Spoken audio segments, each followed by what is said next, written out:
ఎక్కువ పాపాలు చేసేవారు సంతోషంగా ఎందుకు ఉంటున్నారు? ఒకరోజు పార్వతీ పరమేశ్వరులు ఇద్దరూ ఏకాంతంగా కైలాసంలో కూర్చొని ఉన్నారు. అదే సమయంలో పార్వతీదేవికి ఒక సందేహం వచ్చింది. పార్వతీదేవి పరమేశ్వరుణ్ణి ఇలా అడుగుతుంది, స్వామి, ఈ ముల్లోకాలను మీరు పాలిస్తూ ఉంటారు కదా, ఈ ప్రపంచంలో ఎప్పుడు కూడా చెడ్డ పనులు చేసేవారు, ఆపదలో ఉన్నవారికి ఎన్నడూ సహాయం కూడా చేయనివారు ఎందుకు సుఖంగా సంతోషంగా ఉంటున్నారు? వారే ఎక్కువ ధనవంతులు అవుతున్నారు అని అడిగింది. అప్పుడు ఆ పరమేశ్వరుడు, నీ ప్రశ్నకు తప్పక సమాధానం చెప్తాను దేవి, కానీ ఇప్పుడు కాదు.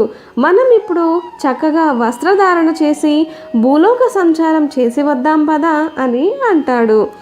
అలా పార్వతీ పరమేశ్వరులు ఒక అడవి మార్గం గుండా వెళ్తుండగా మార్గం మధ్యలో ఒక పెద్ద వృక్షం నేలకు ఒరిగి కేవలం దాని వేర్లు మాత్రమే భూమిలో ఉంటాయి.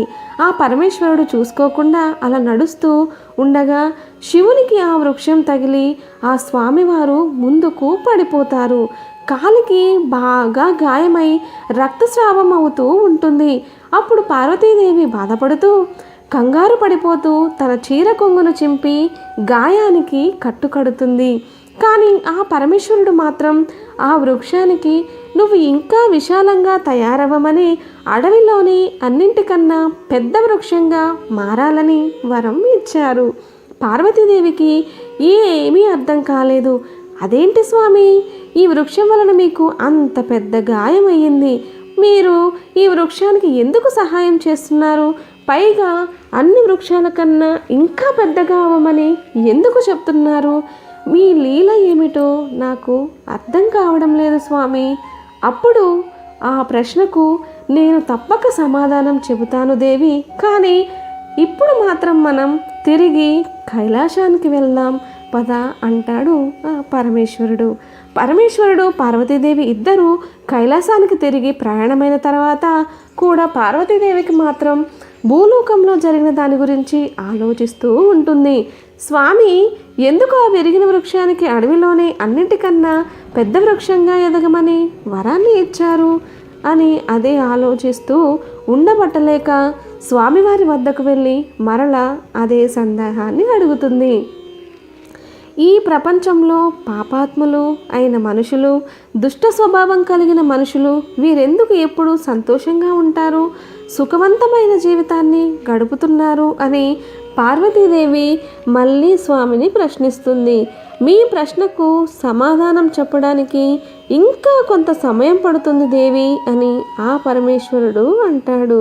విరిగిపోయిన వృక్షం చాలా పెద్దగా అవ్వాలని పరమేశ్వరుడు వరం ఇచ్చారు కదా, ఆ వృక్షం అతి కొద్ది రోజుల్లోనే అడవిలోనే అతిపెద్ద వృక్షంగా మారిపోయింది. ఆ వృక్షం ఎదురుగా అడవిలో ఉన్న ప్రతి వృక్షం చిన్నదిగానే కనిపిస్తుంది. మనుషులు ఎలా ఉన్నారు అంటే తమ దుష్ట స్వభావాన్ని వారు వదులుకోలేకపోతున్నారు. వారి చెడ్డ అలవాటులను వారు వదులుకోవడం లేదు. తమ నీచ తత్వాన్ని కూడా వారు చనిపోయేంత వరకు వదలడం లేదు. చెరుకులోని గుణం ఏమిటి? తీయదనం అని అందరికీ తెలుసు. చెరుకు ఎప్పుడూ కూడా తనలో ఉన్న తీయదనాన్ని ఎలా వదలదో, అలాగే మామిడిలోని గుణం ఏమిటి? పులుపు. అది దాన్ని కూడా ఎప్పుడూ వదలదు.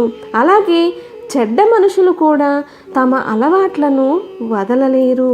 ఈ విధంగా చెడ్డ పనులు చేసేవారు, అత్యాచారాలు చేసేవారు వారి స్వభావాన్ని, వారు చేసే కర్మలను కూడా వారు వదలలేరు.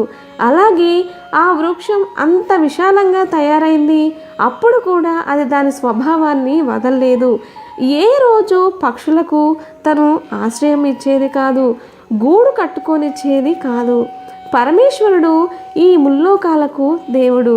ఆయన అన్నీ చూస్తూనే ఉంటాడు. వసంత ఋతువు రానే వచ్చింది. కొత్త కొత్త చిగురులు వేస్తూ ఆ వృక్షం చాలా పచ్చగా అందంగా తయారైంది. అహంకారంతో అలానే ఆకాశంలో ఎగిసిపోయి ఉంటుంది. ఆ పూర్తి అడవిలోనే ఆ వృక్షం కన్నా అందమైన వృక్షం మరొకటి లేదు. ఎందుకంటే పరమేశ్వరుడు ఆ వృక్షానికి అలాంటి వరాలు ఇచ్చాడు. అందువలనే దాని అహంకారం ఆకాశమంత ఎత్తుకు ఎగబాకింది. ఒకరోజు చాలా పెద్ద తుఫాను వచ్చి అడవిలో ఉన్న వృక్షాలన్నీ విరిగిపోవడం ప్రారంభమై పరమేశ్వరుడు వరం పొందిన ఆ వృక్షం కూడా చాలా పెద్దదిగా ఉండడంతో ఆ తుఫానుకు తనని తాను రక్షించుకోలేకపోయింది. ఆ తుఫాను దెబ్బకు వేళ్లతో సహా ఆ వృక్షం నేలకు ఒరిగిపోయింది. ఆ వృక్షం పడిపోయిన తర్వాత తుఫాను ఆగిపోయింది. ఒకరోజు పార్వతీ పరమేశ్వరులు ఇద్దరూ మరలా భూలోక సంచారం కోసమని అదే మార్గంలో వెళ్తుండగా అప్పుడు పార్వతీదేవి తన ప్రశ్నలకు సమాధానం తెలుసుకోవాలని, స్వామి మీరు నా ప్రశ్నలకు సమాధానం ఎప్పుడు చెప్తారు అని అడిగింది. అప్పుడు స్వామి, పదా పార్వతి, మార్గం మధ్యలో నీ ప్రశ్నకు సమాధానం తప్పక జరుగుతుంది అని ఆ పరమేశ్వరుడు అంటాడు.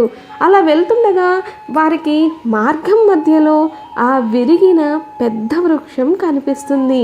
అది చూసిన పార్వతీదేవి, స్వామి మీ లీలలు ఎంత విచిత్రమైనవి, ఇది ఎంత సుందరమైన వృక్షం, ఎంత పెద్ద వృక్షం, ఈ వృక్షంతో సమానమైన వృక్షం ఈ అడవిలో మరొకటి లేదు, అన్నిటికంటే పెద్దగా ఉంది, అన్నిటికంటే అందంగా కూడా ఉంది.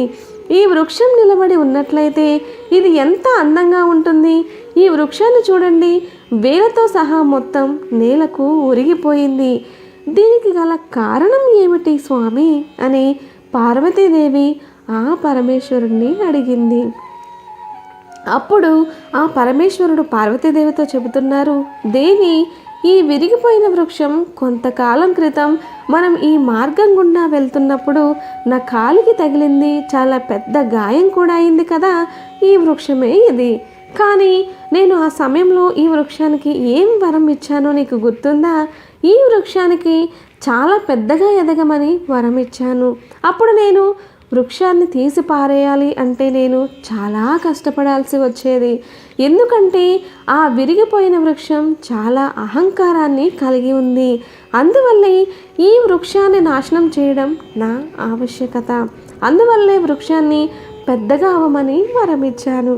చూడు దేవి, ఈ వృక్షం ఎంత విశాలంగా తయారైంది, విరిగిన వృక్షం అడవిలోనే అతిపెద్దదిగా ఎంత విశాలంగా మారినా కూడా దాని అహంకారాన్ని మాత్రం అది విడవలేదు.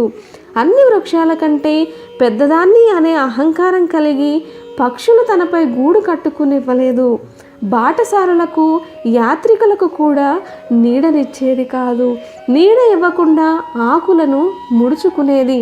అందువల్లే ఈ వృక్షం చాలా పెద్ద అహంకారి, చాలా పెద్ద పాపి. ఈ వృక్షం తన జీవితంలో ఎవరికి ఏనాడు కూడా ఉపయోగపడలేదు, ఇది జీవితంలో ఏ ఒక్క మంచి కూడా చేయలేదు. అందువల్లనే ఈ వృక్షాన్ని సర్వనాశనం చేయడం నా ఆవశ్యకత. ఈ వృక్షం చాలా విశాలమైపోయినా దాని పతనం దానంతటే అదే చివరికి విరిగిపోయింది. నాశనం చేయడానికి నాకు ఎటువంటి కష్టం చేయాల్సిన అవసరం లేదు అని ఆ పరమేశ్వరుడు పార్వతీమాతకు చెప్పారు. ఎవరైతే దుష్ట వ్యక్తులు ఉంటారో వారు కొంతకాలమే సంతోషంగా ఉంటారు, ధనవంతులుగా బలవంతులుగా ఎదుగుతారు, సుఖవంతమైన జీవితం జీవిస్తారు.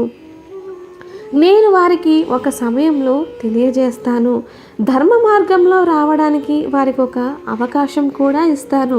అలా మారకపోతే ఏ విధంగా అయితే ఈ వృక్షం వేలతో సహా నాశనం అయిపోతుందో అదేవిధంగా పాపాత్ములు కూడా నాశనం అయిపోతారు. ఈ వృక్షానికి అవకాశం ఇచ్చినా కూడా ఈ వృక్షం తనలో ఎటువంటి మార్పు తెచ్చుకోలేదు.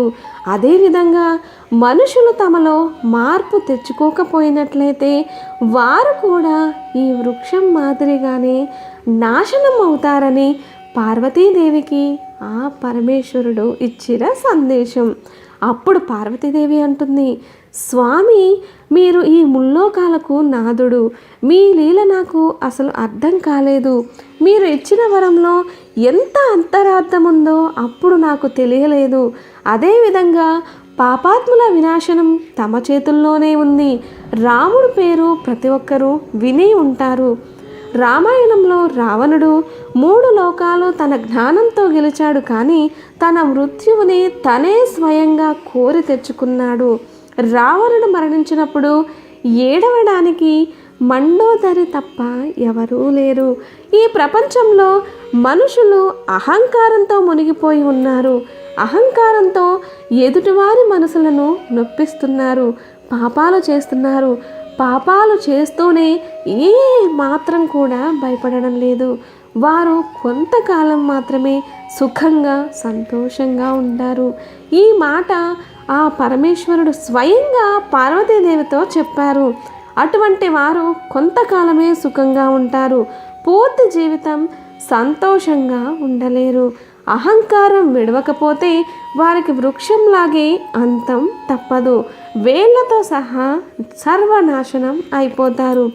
ఎంతగా అంటే మరలా ఎదగలేనంతగా. ఎందుకంటే అలాంటి వారి యొక్క పెరుగుట విరుగుట కొరకే. అందుకే మన పురాణాలు చెబుతున్నాయి, నీకు ఉన్నంత దానిలో లేని వారికి సహాయం చేయమని, ఆపదలో ఉన్న వారిని ఆదుకోమని. అప్పుడే దైవానుగ్రహం మన మీద ఎల్లప్పుడూ ఉంటుంది. సర్వే జన సుఖినో భవంతు. వీడియో నచ్చితే లైక్ చేసి ఛానల్ని సబ్స్క్రైబ్ చేసుకొని పక్కనే ఉన్న బెల్ ఐకాన్ని ప్రెస్ చేయడం మాత్రం మర్చిపోకండి.